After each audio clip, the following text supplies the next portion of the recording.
भगवान श्री गणेश को प्रथम पूज्य देवता माना जाए। भगवान श्री गणेश पूजा अर्चना कले आपणकर सबु मनस्कामना पूर्ण होता है।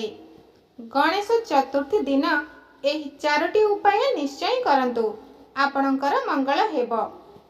प्रभु श्री गणेश को सिंदूर अर्पण कले बहुत शुभ फल मिलता है। यह सहित आपण गजानन पाखे खसार लडू मोदक आदि अर्पण करिबा बहुत भल होता है। प्रत्येक बुधवार दिन आपण प्रभु श्री गणेश को दुब घास अर्पण करिबा मध्य उचित होता है। यह द्वारा आपणकर आर्थिक परिस्थिति सुदृढ़ होता है। पान पत्र रे हलदी रे प्रस्तुत स्वस्तिक चिन्ह लगाई श्री गणेश को अर्पण करंतु।